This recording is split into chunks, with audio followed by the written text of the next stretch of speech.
Mark, do you have a question today? I had to mute. Hey, Kirby, congratulations. Thanks. Um, just kind of, it'll be several weeks before you guys have a game. What will be the schedule for you guys, and the hunger for your team now that they've won an SEC championship, and a lot of people are picking Georgia to do well in this bracket. Yeah, I don't know what people are picking and don't particularly care. I'm a lot more worried about our schedule and how we'll use this time. And I don't think I need to rush to judgment on that. We just finished less than 24 hours ago, and we're going to look into it, keep talking to people.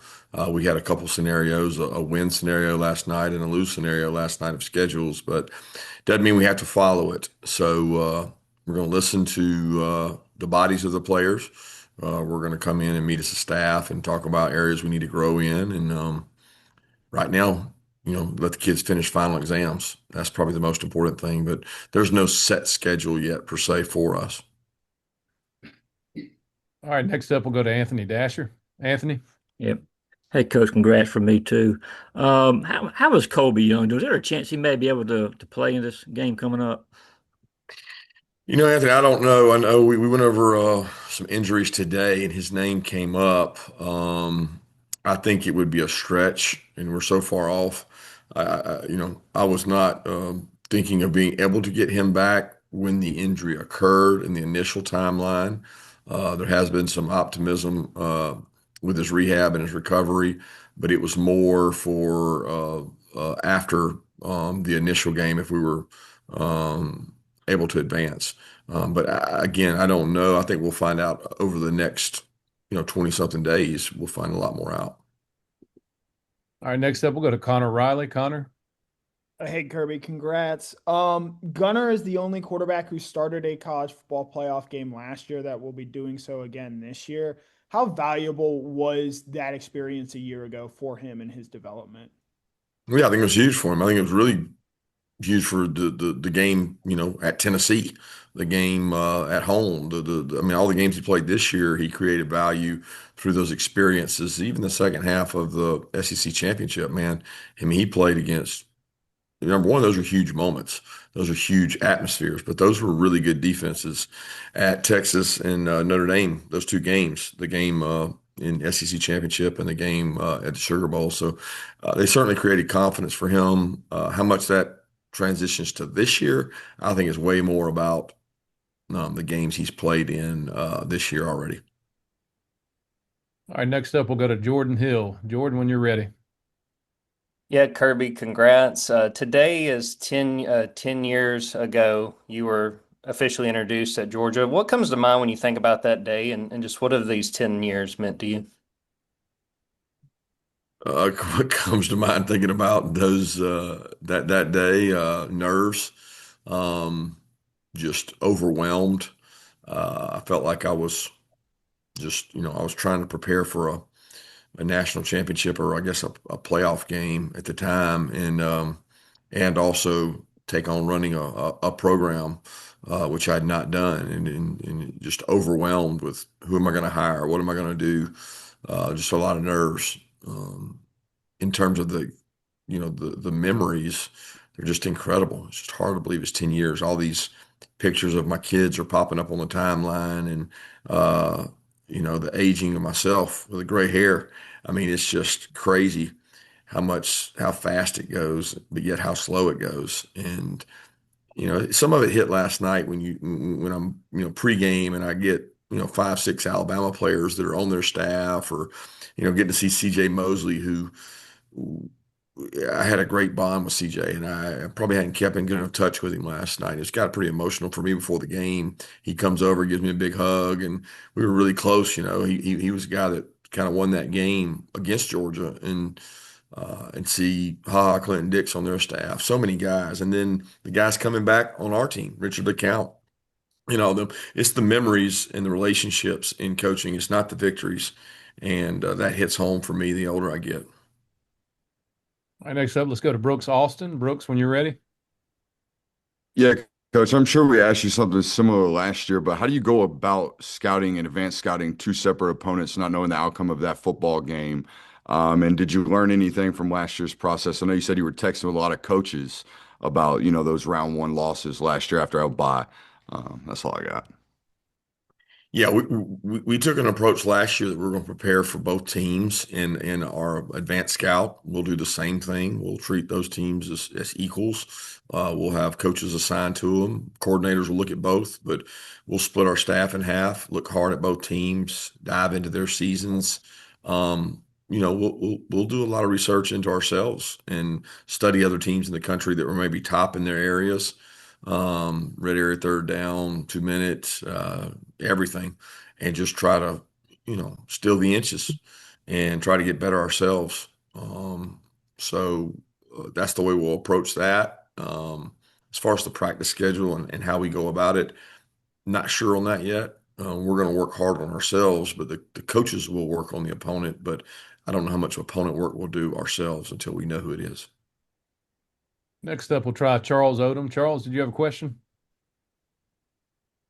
You mentioned last night there were some naysayers earlier in the year about your defense. Can you talk about what you saw in the progress, and it really appeared to gain momentum as the season progressed? Yeah, I watched a defensive staff that had a lot of confidence in the players. And, I get to sit in meetings with offense and defense, and I listen to the defensive coaches explain to the defensive players that we're going to be really good when we get this right. And you need to trust and believe in the process that we have and get better.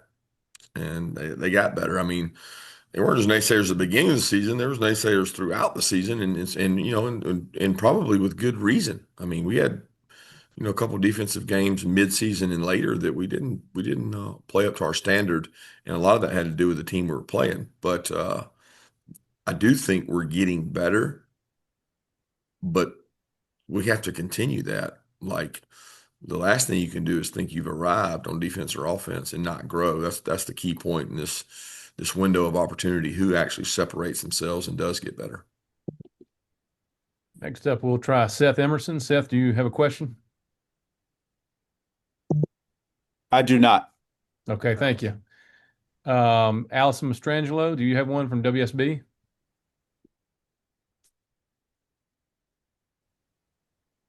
All right, let's move on to Olivia Sayer. Olivia, do you have one? Yeah, coach, you talked about it a little bit, but talking with the other coaches who have had a layoff, what specifically did you learn last year about that time off? Um, not. I don't know that I can provide the layoff with any excuse. I think that's what the general public and the people in the outside world want to say that the layoff had to do with it. I think it had something to do with a good football team we played against. I think they played really hard, they played really physical. Everything we thought about that team held to be true. There's not a lot that I would say the layoff had to do with that. We were, young in some areas, inexperienced in some areas, broke down on special teams, lost the middle eight. Those didn't happen because of the layoff.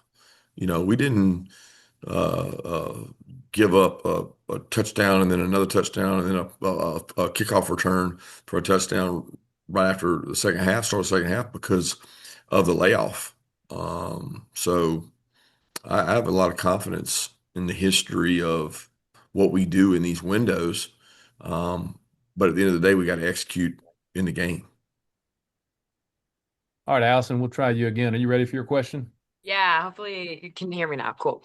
Um, what are the chances? I know you're going to have that kind of like the next couple weeks off of getting maybe like a Drew Bobo back, a Colby Young, or any of the other guys that are injured in time for this playoff run.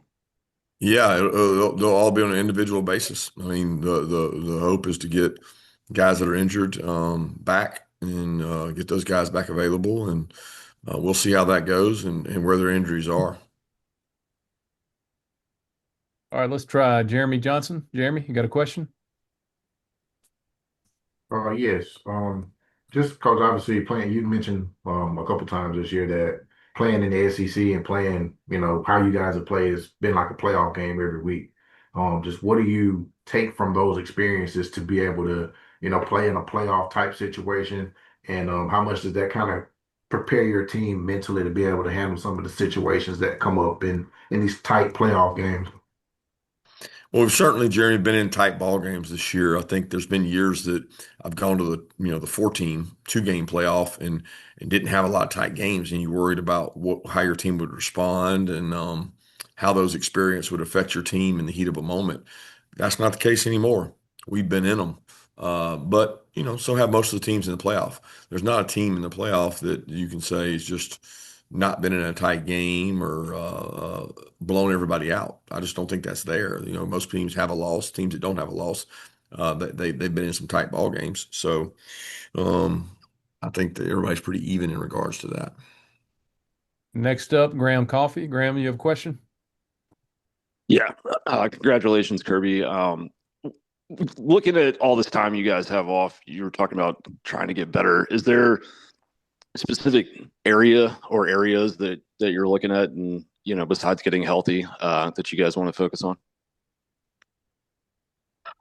I wouldn't say specifically no, Graham. I mean, I want to look at the whole picture, right? And we're going to do a deep dive self scout because we got a little time.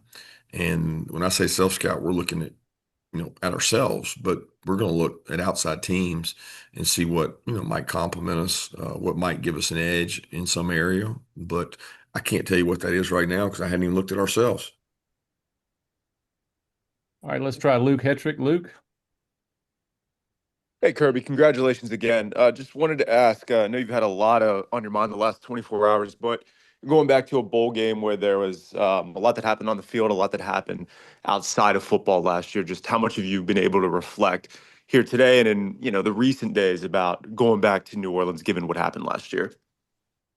Yeah, I think we knew that would be the option if we won the game, and if we lost, we weren't.